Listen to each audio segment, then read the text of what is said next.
Hello, Jesse Best students. I am Mr. Eborizuchukwu. I am back again. Last week we discussed party system. We identified the three types of party system: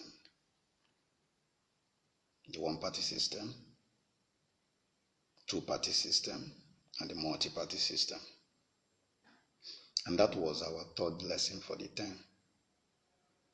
So today we'll be having our fourth lesson, and it is a continuation of party system, but this time around we'll be looking at the advantages, or like call the merits of party systems, as well as their disadvantages. So today we'll look at the advantages of one-party system, as well as the disadvantages of one-party system. We'll also look at the advantages and disadvantages of two-party system and the multi-party system. All right. At the end of this lesson, we will be able to identify the types of party system. Not only that, their merits as well as their demerits. So let's start with the first party system, which we call one-party system. Do not forget that in a one-party system, you have one political party legally recognized, registered by law, according to the law. And this type, we said it is referred to as de jure one-party system. We also have a situation whereby you have one political party that is dominant. It's a dominant one-party system. One political party winning an election at all times. Not that there are no other party or there are other political parties in existence, but one political party will always win an election. You can easily predict the outcome of election from the beginning. So it's also a one-party system, but this type we refer it as de facto one-party system. So that was what we said about one-party system, which we can also call single-party system. Now let's look at the merits, advantages of one-party system. Number one advantage: one-party system integrates people of different ethnic, religious, and other interest groups under one political party. We can take examples from the existing parties in Nigeria: APC, PDP, and other political parties. If you look at PDP, you notice that people from different ethnic groups, people from diverse religious background are members of PDP. So it's not a regional political party or a religious political party, but it is a party that is made up of people from diverse backgrounds. So you notice that this one political party called PDP has unified people of different ethnic groups, religious group, interest group. That if you criticize PDP or you criticize APC, the person that will answer you will be somebody from your ethnic group. So that's what one party system does, where you have one political party in existence. Everybody belongs to that party. If you are not a party member, a card carrier of that political party, you don't have any other party to support. So you have just one political party in existence, and it unifies people.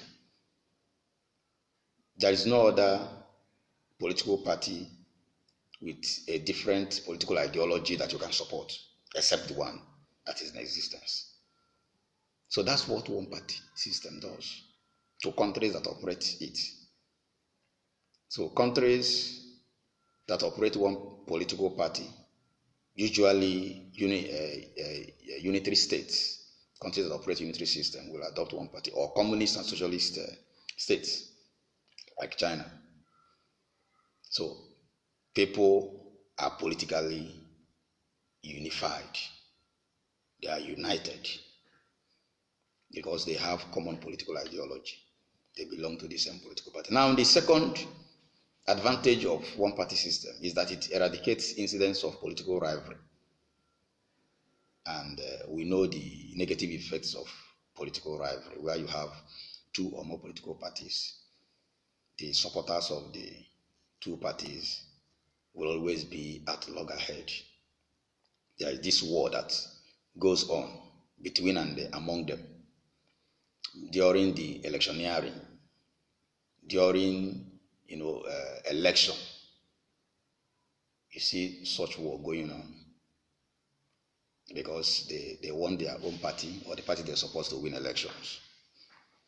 So such is not obtainable in a state where one political party is registered, recognized, and is in operation. So you don't have it. Now the next one is that it reduces instances of electoral malpractices, at least to the barest minimum. Where you have two or more political parties, there is high level of electoral malpractices when you compare it where you have just one political party. So in a one political party state, people are not so much interested in the politics. Majority, suffer what we call political apathy, so they don't even participate. And the politics is for the only party that is in existence, that one political party. So issues of, electoral malpractices, such as rigging, falsification of figures, kidnapping, victimizing, intimidating people, and all these things, they are uncommon in a state that operates one political party system. Now, one party system brings about concerted efforts towards governance. Because of the first point we mentioned, the unity that exists among the people as a result of one political party. So you see common front. People have common front towards issues. People have, common view. People agree easily because of common political ideology they have. They think alike almost because of the existence of one political party. So there is this concerted effort towards governance, towards economic development. So there is no much bickering, fighting, disagreement as it is obtainable where you have more than one political party. Now, another advantage is that the relationship between the government and the people tend to be smooth, because those in power are usually the top officials of that political party. So there is this cordial relationship that exists between the government and the people. The party is made up of the people. The government is formed by the same party. So the relationship is cordial. People support the same party they voted for. They see their ideology, they see their manifesto being, implemented, and they support it. So that is what is obtainable in a one-party system. The people and the government agree easily. Now we have also one-party system that it encourages quick decision making. Where you have more than one political party, you have diverse views. Disagreement is bound to happen. So the political parties in existence see things from different angles, from different perspectives. But where you have one political party, they have common view. They make decisions easily. The level of criticism is not as it is obtainable in a multi or two-party system. So decisions are made very easily. You can look at China and the other countries that operate one-party system. They make decisions easily. Whatever government says, people support. And government will be ready to use force to achieve its aim. That is one-party system. Finally, the decisions of the government are automatically government policies. Decisions of the government are automatically government policies.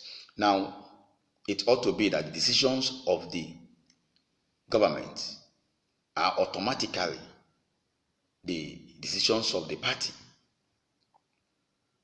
The decision of the party. So the party manifestos are translated into government policies. So it is easy. If you don't have more than one political party in existence, you just have one, and its manifesto are automatically the policies of the government in power. So these are the merits. Now, whatever has merits will also have demerits. As good as it is, as we have explained, one-party system here, the merits, let's also see the demerits. But before then, here we have one-party system. I have an example. Good example is China, because it's a communist state. Communist Party of China. We have two-party system, which we can also look at as bi-party. Bi means two. Bi-party. And we have USA, we have UK. In USA, we have Republican, we also have Democrats. These are two major political parties in USA. You may have other minority political parties. You also have a system of private candidature. But these two political parties win election interchangeably. So we call it two-party system. But it's actually a de facto two-party system. Now in UK, the same thing. You have conservatives, Conservative Party. You also have Labour Party. So these are the two major political parties. Now the last one, you have multi-party system. Here you have several parties compete, for political position.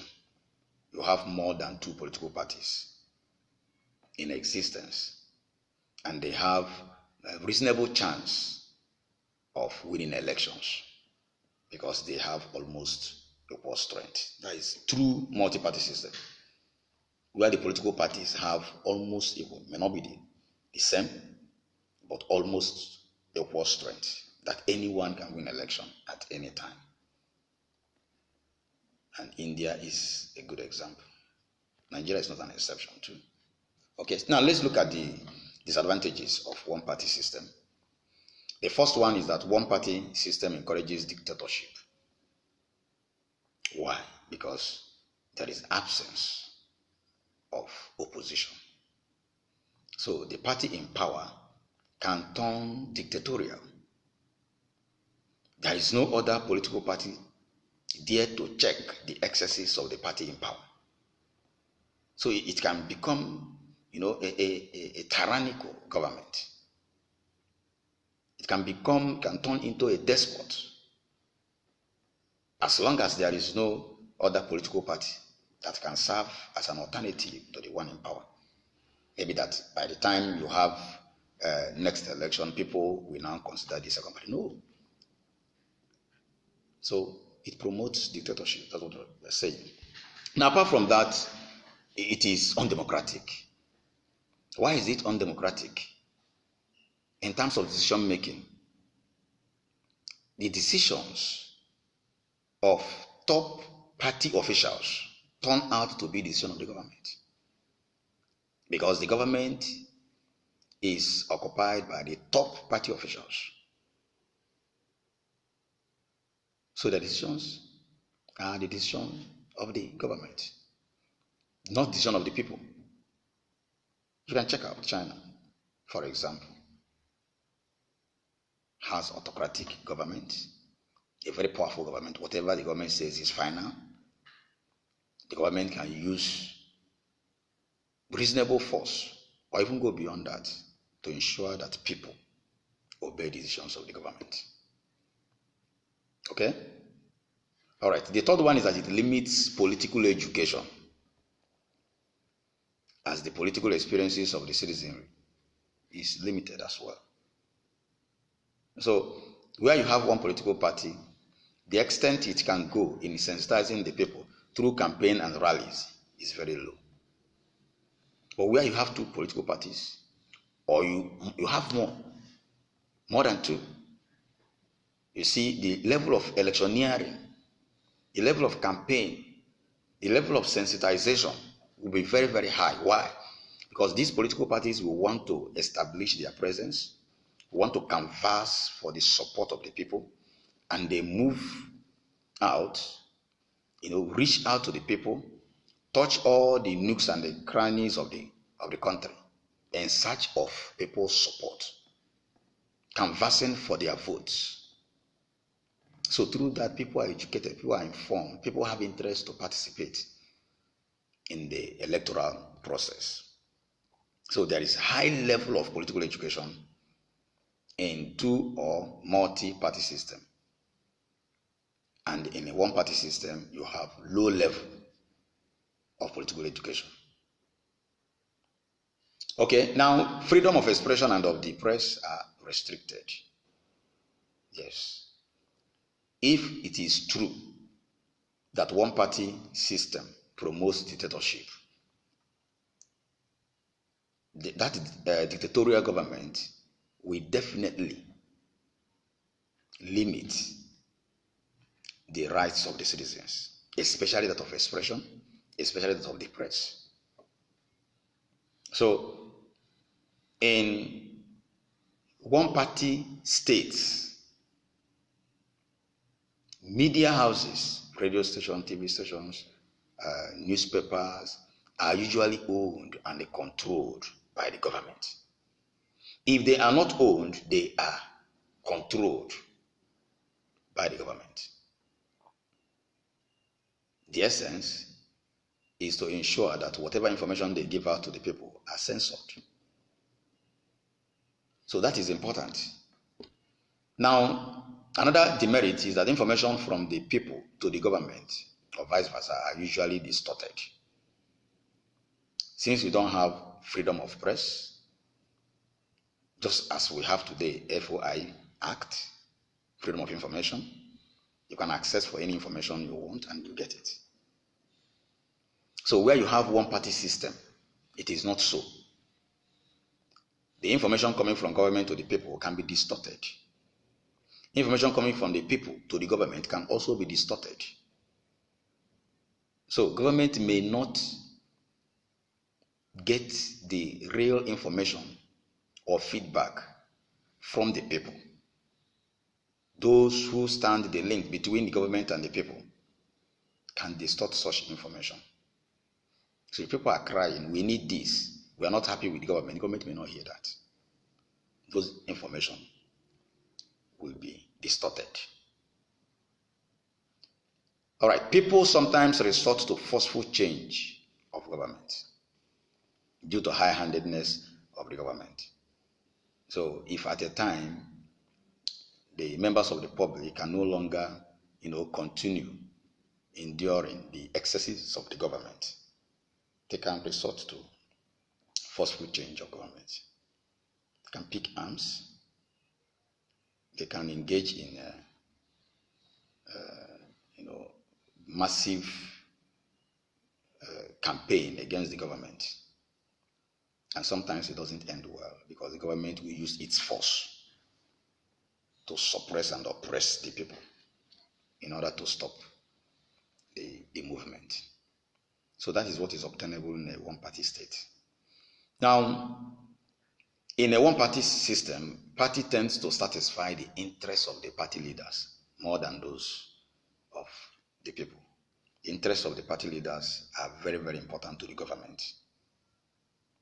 The top party officials, their interests are placed far and above the interests of the people.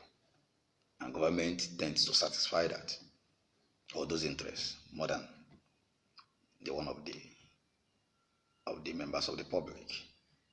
Finally, one party tends to limit the necessary rapport, the rapport that exists between the people and the government. It limits that. So you don't have that close relationship between the people and the government, because the government will definitely become dictatorial, and people will be forced to accept whatever action policy the government has, put on table. So there is no cordial relationship. All right, now let's move to the second type of party system, the two-party system. Remember that we said in a two-party system you have two political parties that are of almost equal strength, registered and recognized by the law in a state. So two political parties winning an election interchangeably, and they are known, recognized by the people and by the law of the land. These are the advantages of such system. Number one, two-party system makes provision for an alternative political party, and that widens the choice of the electorate. So the interesting thing here is that the choice of the voters is widened, is increased. No longer just one political party. No longer voting for one party that has two candidates or otherwise. No. Here you have an alternative political party you can turn to. So we have two political parties existing,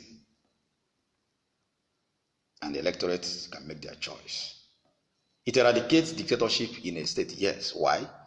Because the party in power will always be checked by the opposition party, the party that didn't win election.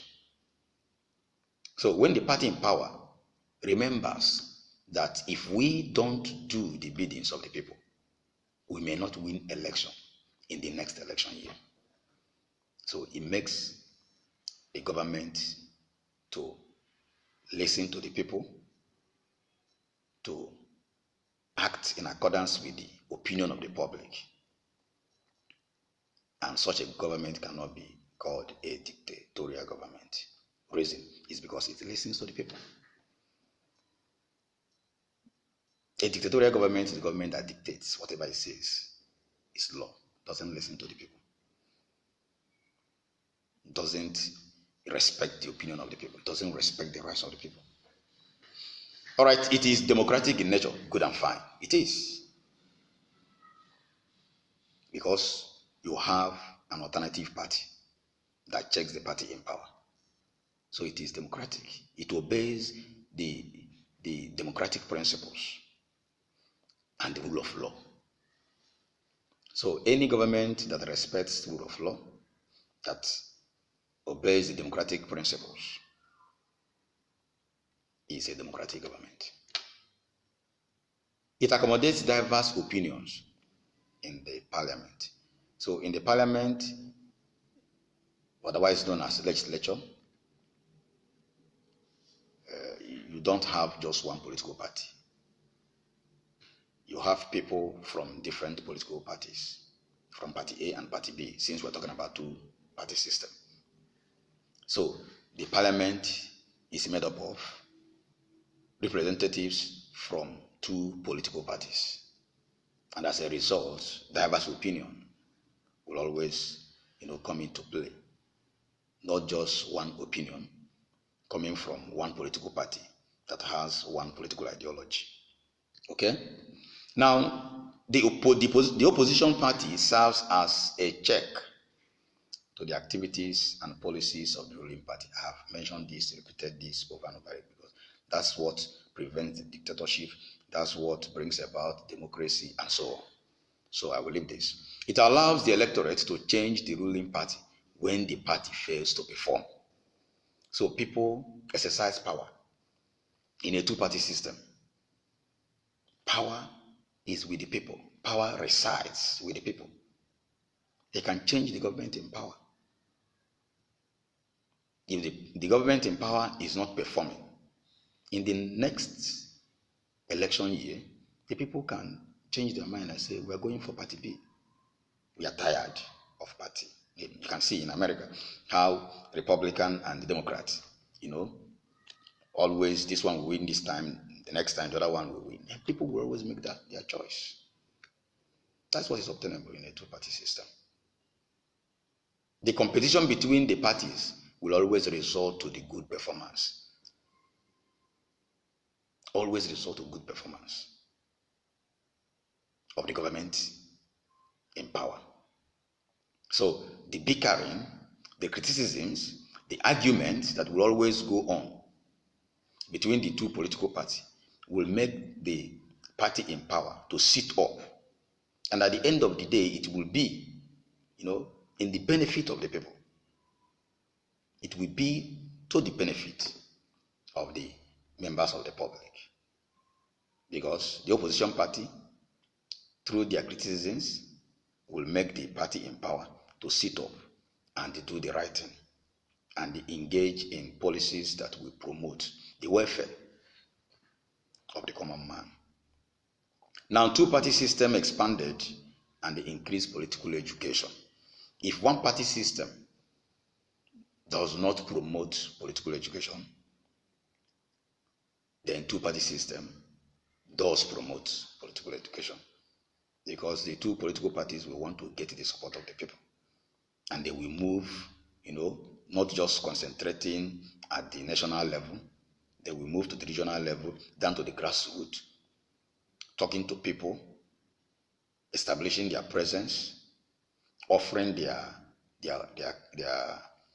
policies, their party manifesto for people to support them.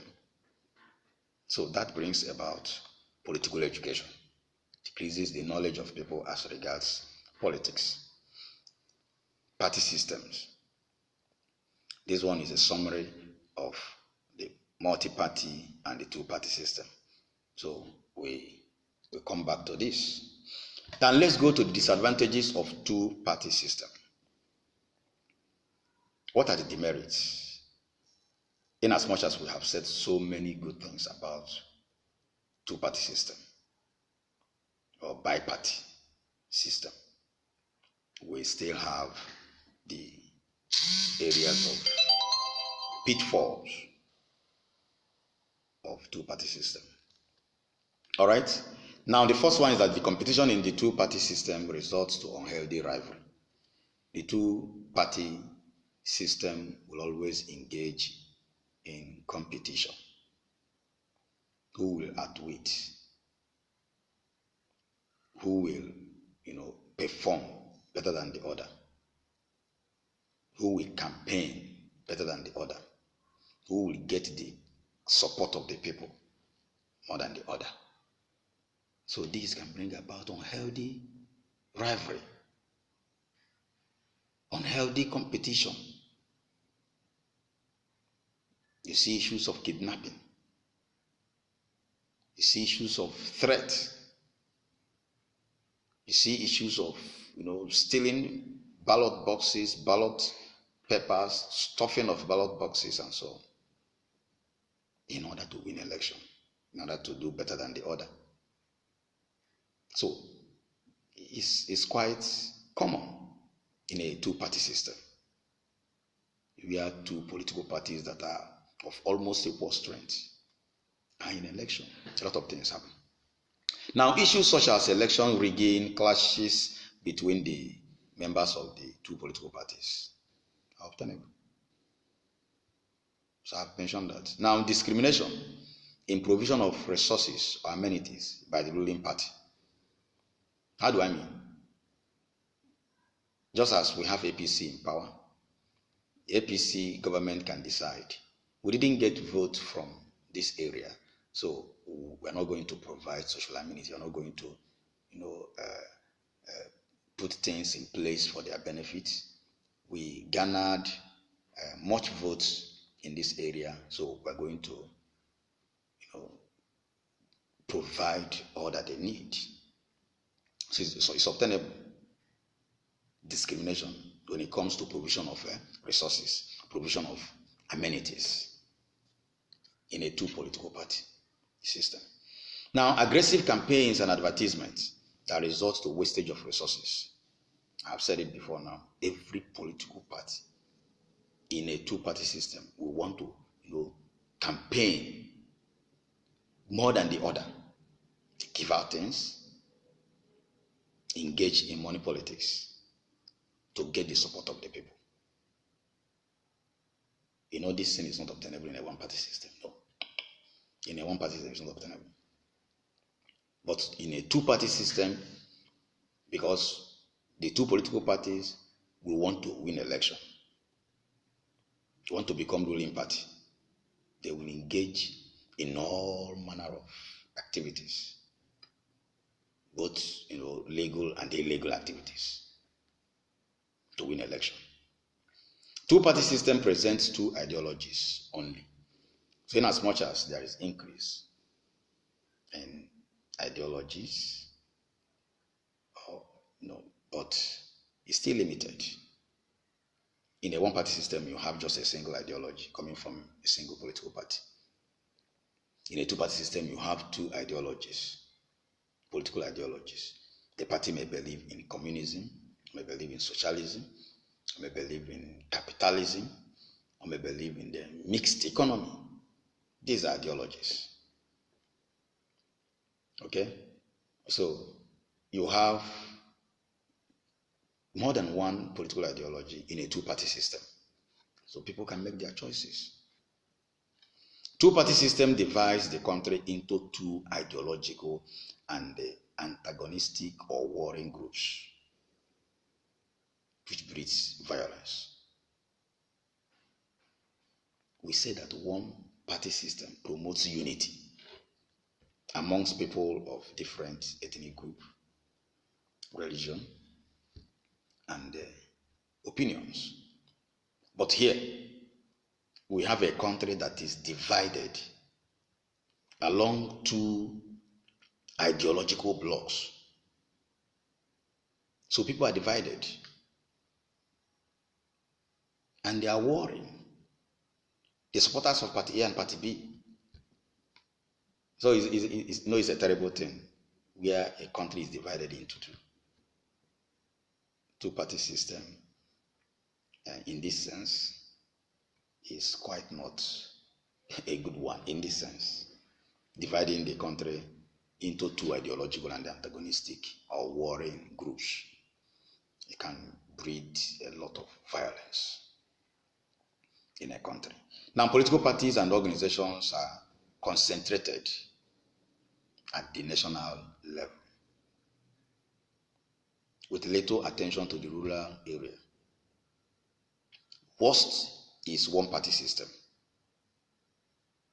In two-party system, the same thing happens, but not as much as that of in a one-party system, or what is obtainable in a one-party system. By the time we discuss multi-party system, you notice that grassroots politics is, obtainable, is common, is one of the features of a multi-party system. But here, there is more concentration at the national level and less concentration at the rural area. Now, advantages of multi-party system. What is multi-party system?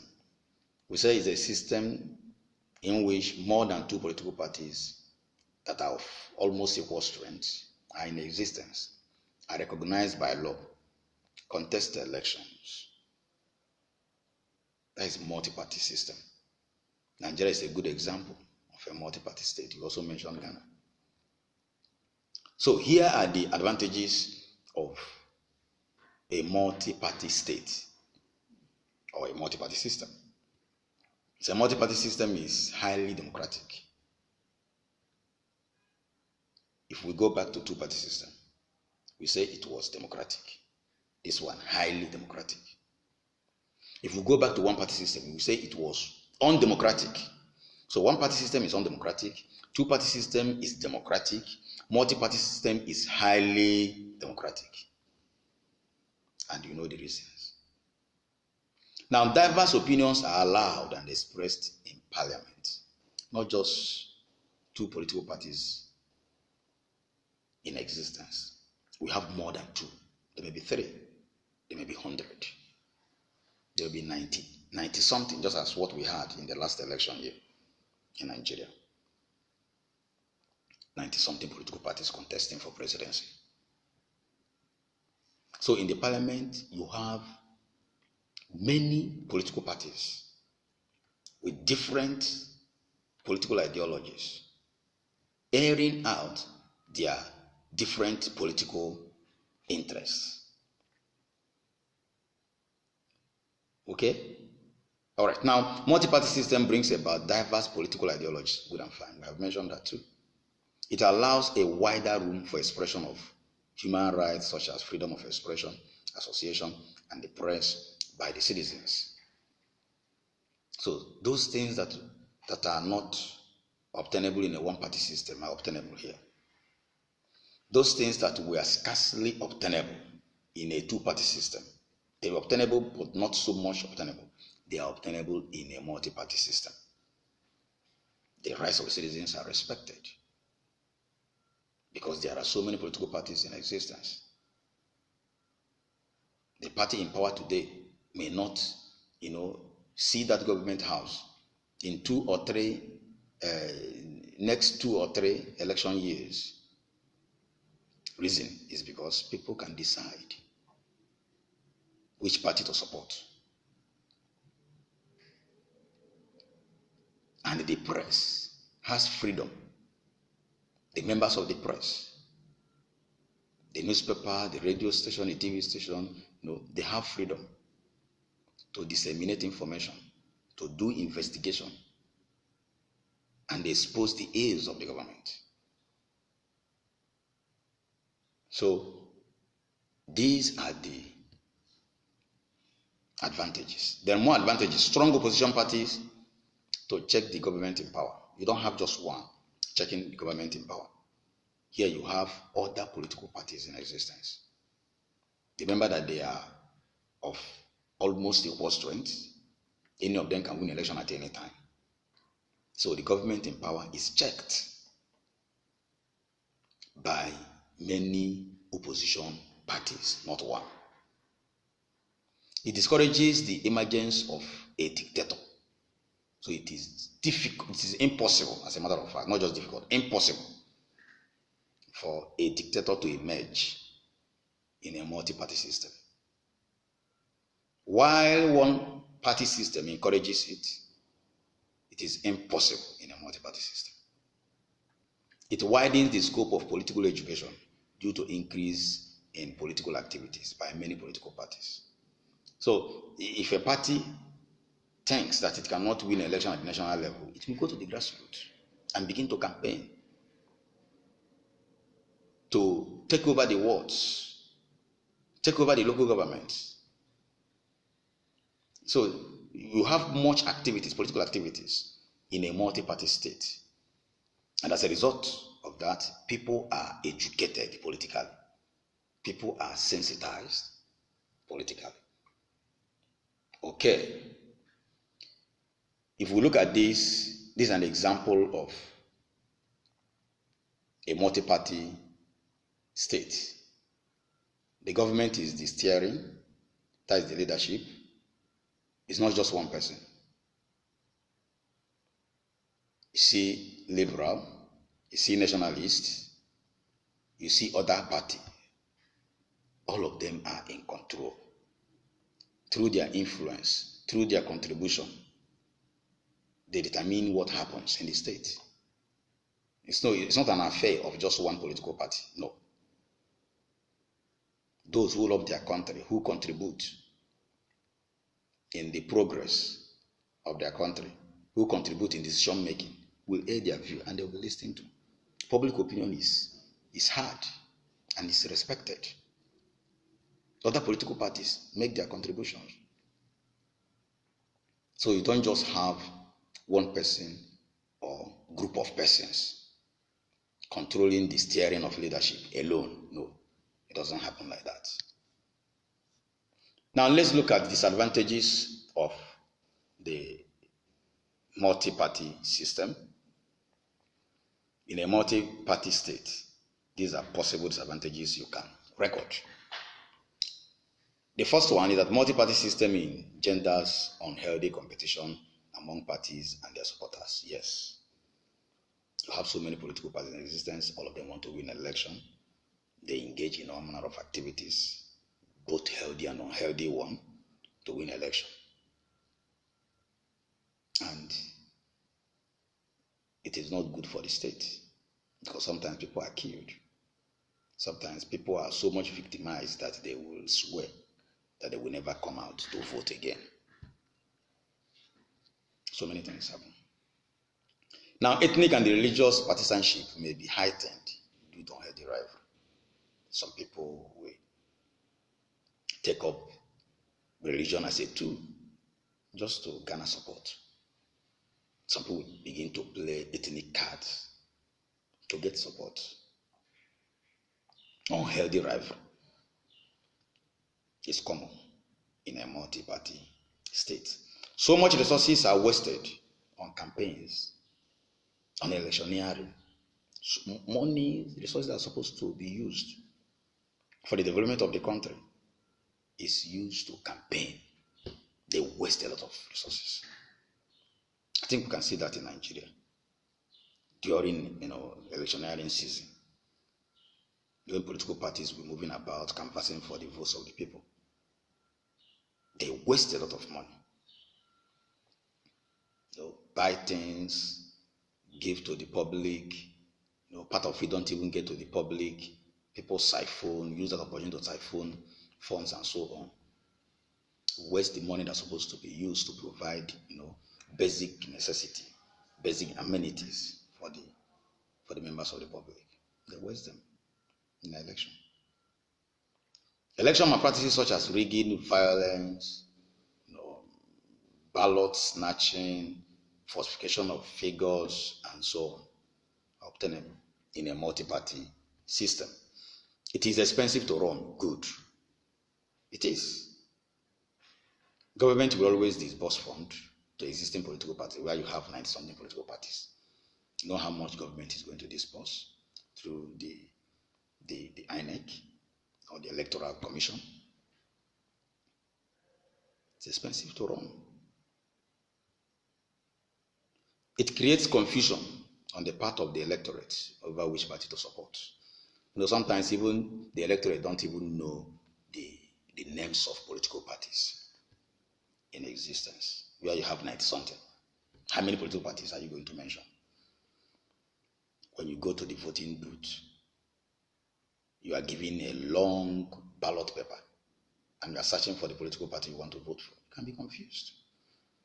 If you are not much educated, if you are not literate, you may just vote anyone because there are so many political parties on the list. So it creates confusion. It breeds corrupt practices such as lobbying in the parliament. So you see, height of lobbying, corrupt practices in the parliament, trying to lobby different political parties to support the decision of the government. If it's where you have one party, it's very easy. You always get the support of the parliament. If it's where you have two political parties, very, very easy. You can only see the opposition party and get their support. Where you have many other political parties, as government in power, you have to lobby all these political parties so that your policy or your bill can get their nod. Establishment of mushroom parties.